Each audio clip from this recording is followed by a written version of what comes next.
दौड़ करके पहुंच गया, मैया मेरी मैया। मैया यशोदा बोली, देख कनुआ ज्यादा परेशान मती करना, मैं दिन भर से काम काज करके बड़ी परेशान है गई हूं, तू मुझे हैरान करेगा तो ठीक नहीं होगा, तेरी पिटाई लगा दूंगी। भगवान बोले, ना ना मैया, मैं तुझे बड़ा चाहता हूं। मैया तू पूरे दिन काम करती थक जाती है ना।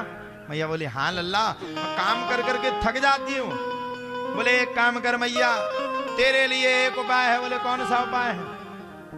बोले मैया तू मेरा ब्याह करा दे। मैया बोली, दे तेरे का इतना छोटा सा लल्ला, इसके लिए दुल्हनिया कहाँ से लाऊं? कहाँ से ब्याह करवा दूं? ब्याह का इतना छोटा कहाँ से लाऊं तेरे लिए दुल्हनिया? भगवान बोले, चिंता मत करो, इंतजाम कर लिया है। हाँ? इतनी छोटी सी उम्र में कहाँ है तेरी दुल्हनिया? राधिका। बोले चिंता मत ही करो, दुल्हनिया तुम्हारे लिए ढूंढ करके लाया हूं। मैया ने कहा, बेटा एक काम करो, ब्याह तो तुम्हारा है जाएगा, लेकिन ब्याह से पहले रस्में होती है। अरे भगवान बोले, क्या दिक्कत? जौन सी रस्म कहो तुम, जौन सी रस्म कहो, हम तैयार हैं, लेकिन ब्याह करवा दो। बोले हो जाएगा? बोले हाँ। बोले हम सब में सबसे पहले छड़ी मारने का नेंग होता है। भगवान बोले, समझदार को इशारा काफी है, हम समझ गए कि पिटने का समय आ गया। अच्छा मैया मैं चलता हूं। मैया बोली, ठहर जा, तो ब्याह ना आयो नो। अरे बोले मैया, पिटने में ब्याह किसको होता है? मुझे तो ना करने ब्याह है। भगवान वहां से मौका देख करके भाग गए। कुछ काल बीतने के बाद भगवान कभी गोपियों को सता रहे और कभी गोपियां भगवान को सता रहे। अब इधर राजा कंस को जीरे में भी भगवान के दर्शन हो रहे हैं, इधर राजा कंस को हर चीज में भगवान के दर्शन हो रहे हैं। राजा कंस तो बड़ा भारी परेशान हो गया, और जैसे ही राजा कंस बड़ा भारी परेशान हुआ, वैसे भैया कहा जाता है, राजा कंस के परेशान होने के तत्पश्चात ही, राजा कंस के हैरान होने के तत्पश्चात ही, एक सांस में राजा कंस के परेशान होने के तत्पश्चात ही एक सांस में बड़े प्रेम के साथ राजा कंस बड़ा हैरान है। और सुखदेव बाबा कहते हैं, राजा परीक्षित, यहां भगवान ने गोपियों के मनोरथ को पूर्ण करने के लिए बड़ा सुंदर रास रचाया। भगवान ने शरद पूर्णिमा की रात्रि पर बड़ा सुंदर रास रचाया। रास रचो है, रास रचो है, यमुना किनारे कान्हा रास रचो है, रास रचो है, रास रचो है, यमुना किनारे कान्हा रास रचो है। भगवान ने पहले कह दिया था, निर्मल मन जन सो मोहि पावा। जिसका मन, जिसकी आत्मा पवित्र व निर्मल होती है, मैं उसी के साथ खड़ा हूं, और जिसकी आत्मा निर्मल नहीं होती, मैं उसके साथ नहीं खड़ा हूं। इतने जब बचनों को सुना, जब तो भैया कहा जाता है, भगवान ने गोपियों के साथ रास रचाया, और रास रचने के बाद गोपियों को अपने आप में अभिमान आ गया कि दुनिया को अपनी उंगली में नचाने वाले भगवान को हम सब गोपियां अपनी उंगली में नचा रहे हैं। भगवान वहां से अलोप हो गए। गोपियों ने फिर भगवान को यमुना की नदी के तट पर मनाया, और मना करके गोपियों ने भगवान को बुलाया, और जैसे ही भगवान को बुलाया, वैसे ही प्यारे कहा जाता है, भगवान प्रकट हो गए, गोपियों के मनोरथ को पूर्ण किया। भगवान ब्रज को छोड़ करके पहुंच गए।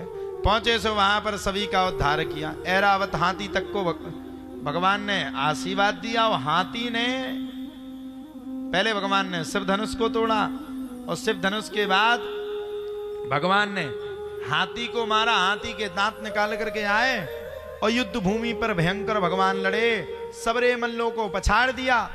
राजा कंस लड़ने के लिए भगवान से आया, भगवान ने राजा कंस की खूब पिटाई करी, और अंत में तलवार को निकाल करके सर को धड़ से अलग कर दिया।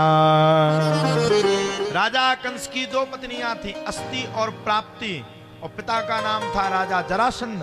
राजा जरासंध ने 17 बार आक्रमण किया।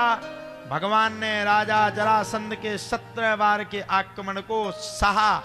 18वीं बार भगवान ने बड़ी सुंदर कुटिया का निर्माण किया। उसका नाम पड़ गया द्वारकापुरी। भगवान ने अब की बार रण को छोड़ दिया, इसलिए भगवान का एक नाम पड़ गया रणछोड़। बोलो रणछोड़ भगवान की। रण को छोड़ करके भगवान चल दिए और रण को छोड़ने के बाद धीरे धीरे करके भगवान की भगवत कथा आगे बढ़ी। अब भगवान के बड़े भाई बलराम जी का विवाह रेवत की पुत्री रेवती के साथ हुआ। अब आ गया भगवान के ब्याह का समय। राजा शीत भीष्म को नाम बदरवादी पत्रबहान तस् पंचाभवन कन्या काचा वरानना। विदर्भ देश के राजा का नाम था भीष्मक। भीष्मक अपनी पुत्री का ब्याह भगवान श्री कृष्ण के साथ करना चाहता था। माता रुक्मणी भी बड़ा पसंद करती थी, लेकिन भीष्मक के एक पुत्र का नाम था रुक्मी। कई बार हो जाता भाई तैयार ना हो, अब ब्याह हो तो वो कैसे हो, तो भैया तैयार नहीं तो ब्याह कैसे होगा, कैसे करें, बड़ी परेशानी। रुक्मी बोला मैं अपनी बहन का ब्याह किसी वाले के साथ कदापि कदाचित 1 मिनट भी नहीं करूंगा, 1 सेकंड भी नहीं करूंगा। अब बोले क्या किया जाए। भैया माता रुक्मणी ने भगवान कृष्ण को बड़ा सुंदर पत्र लिखा, जिसका नाम क्या है, प्रेम पत्र। इंग्लिश में क्या कहते हैं आप लोग जानते हैं ना। तो मैया ने बड़ा सुंदर पत्र लिखा और पत्र लिख करके मैया ब्राह्मण देवता को दिया। ब्राह्मण देवता से भगवान ने पत्र को पढ़ा। इधर रुक्मी बारात लेकर के आने लगा। भगवान वहां से तेजी के साथ भागे और जैसे ही भगवान तेज गति के साथ भागे, सो द्वारकापुरी के पास कुलदेवी के मंदिर के संदर्भ तट पर भगवान रुक गए। ब्राह्मण देवता ने बताया, माता रुक्मणी जाकर के कुलदेवी के मंदिर को प्रणाम की और सबने कहा जोड़ी बहुत अच्छी है। माता रुक्मणी ने बड़े प्रेम के साथ रथ पर माता रुक्मणी चढ़ी और भगवान ने माता रुक्मणी का हरण कर लिया और जाकर के ले जाने लगे। बोलो रुक्मणी रमण लाल की जय। हरण किया, हरण करने के बाद भगवान ले जाने लगे। तो सबरे पीछे पीछे आए। भगवान ने पहले सबसे साले साहब की पिटाई करी, रुक्मी को खूब मारा, इसलिए तो कलयुग में सबसे ज्यादा साले साहब पिटते हैं। भगवान ने खूब पिटाई करी और पिटाई करके माता रुक्मणी को लाए। एक भवन में माता रुक्मणी को ठहराया और ठहरा करके भगवान चल पड़े। कैसे चले भगवान, ठहरा करके भगवान नगर में पहुंचे और नगर को बड़ा सुंदर सजाया। इधर सखियों के साथ माता रुक्मणी भी सजने लगी।